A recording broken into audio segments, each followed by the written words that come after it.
She thought it was just pretend. A billionaire offered her money to fake a relationship, no love, no strings, just business. But what happens when a black girl from the bookstore ends up stealing the heart of the most powerful man in the city? This isn't just a love story, it's a journey from lies to loyalty, from fake to forever. Stay with me, because you won't believe how it all ends. If this touched your heart, like and subscribe for more stories that matter. It all started with a lie. Pretend to be my girlfriend for 1 month, and I'll pay you $100,000. Those words shattered the silence of the small bookstore where Amara Daniels worked. Her hands, still holding a box of new arrivals, froze midair. She looked up slowly to see the man standing before her, Ryan Lancaster, the youngest tech billionaire in the country, Forbes cover boy, and heir to the Lancaster fortune. "I'm sorry, what?" she said, convinced she was hearing things.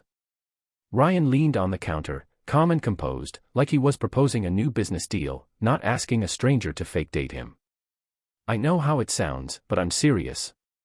My father's threatening to strip me of company control unless I settle down with someone real. I don't have time for dating apps or media scandals. I need someone believable. I saw you at the charity event last week. You stood out, not because of your dress, but because you weren't pretending." Amara's eyes narrowed.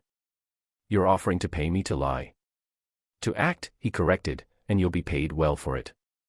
Think about it, 1 month, no strings. Help me out, and I'll change your life." Her mother's hospital bills. Her brother's unpaid tuition.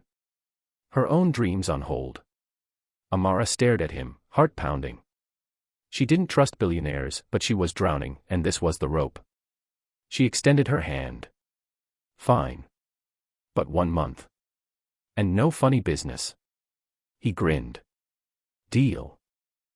Neither of them knew that handshake was the beginning of something far more dangerous than a lie. It was the beginning of a love that neither of them saw coming. Amara was officially in a world she had no map for. In just 5 days, she went from sorting dusty paperbacks to stepping off a private jet in Milan wearing a designer coat that cost more than her entire annual income. Ryan made sure she had everything, a team of stylists, etiquette coaches, and even a media consultant to prepare her for the elite social scene. But no amount of training could prepare her for the subtle war she was stepping into. At galas, eyes followed her. Some curious, others disapproving. She was a black woman in a space where most people looked nothing like her, and they made sure she felt it. Every smile seemed rehearsed.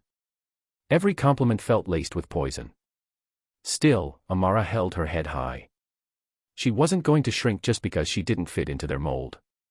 And through it all, Ryan never left her side. When she got overwhelmed, he whispered jokes in her ear to make her laugh. When she messed up the name of a famous designer, he covered for her smoothly. And when someone called her an interesting choice, he tightened his grip on her hand and said, "She's exactly who I need." It was still fake. At least, that's what she told herself. But when he looked at her, really looked at her, it didn't feel fake anymore. Late at night, when they returned to their penthouse, Amara would lie awake wondering if he was also pretending, or if she was the only one falling for something that was never supposed to be real.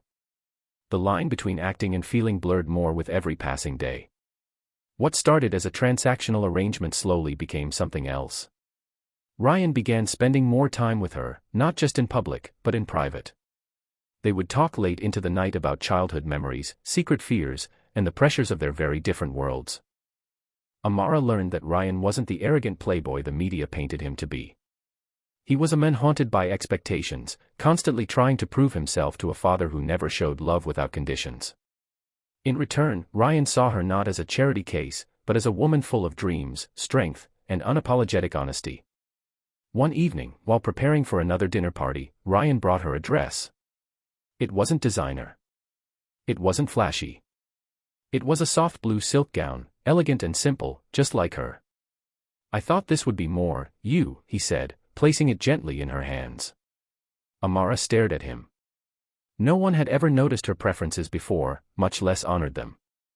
That night, when Ryan's father asked how they fell in love, Amara's answer wasn't rehearsed. It came straight from her heart.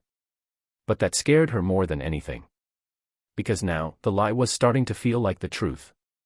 And if the truth came out, she'd lose more than money, she'd lose a piece of herself. Ryan sensed it too. That's why, as he kissed her that night, a real kiss, not staged, he whispered, "If this is fake, then I don't want real." Neither of them noticed the storm brewing outside their perfect little illusion. The next morning, the world exploded. Tabloids, blogs, social media, all ablaze with the same headline. Billionaire's girlfriend is a paid actor. Contract leaked. Photos of the signed agreement, complete with the payment terms, flooded every corner of the internet. News anchors debated whether it was fraud. Commentators speculated about Amara's motives. Hate poured in from strangers accusing her of using Ryan for fame and fortune. But the worst part wasn't the media. It was Ryan's father. Harold Lancaster summoned them both to the Lancaster estate and slammed the contract on the marble table like a courtroom exhibit. "You've humiliated this family. This girl was never in your league, and now everyone knows why." Ryan stood, his fists clenched. "Enough, Dad. You don't get to insult her. I brought her into this, and I'm the one who's in love."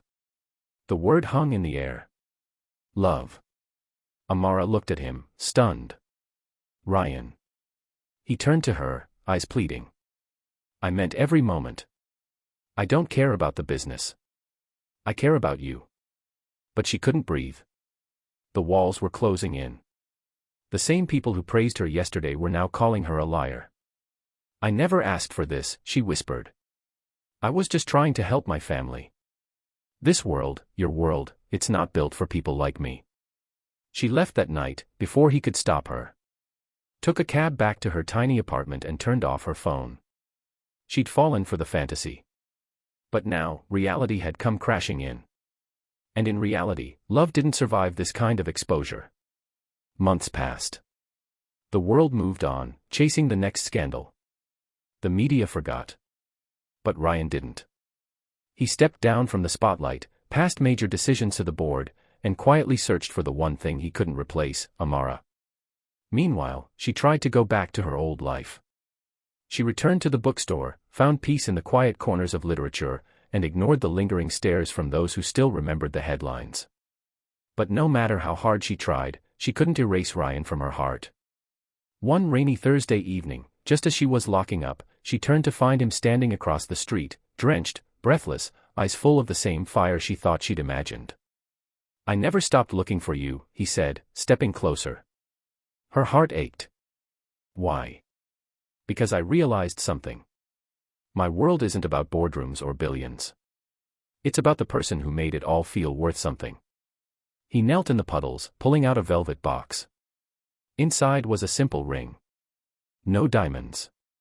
Just a small gold band, modest, meaningful, perfect. "I don't want a fake girlfriend. I don't want a contract. I want forever.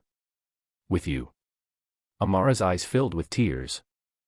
"You really mean it? I'd give up everything just to have one more moment with you." She smiled through the tears. "Okay, but I'm serious about those sneakers at the wedding." He laughed. "Then it's a deal." And under the rain, under the weight of every broken expectation, they kissed. No cameras. No contracts. No pretending. Just love, real, raw, and finally free.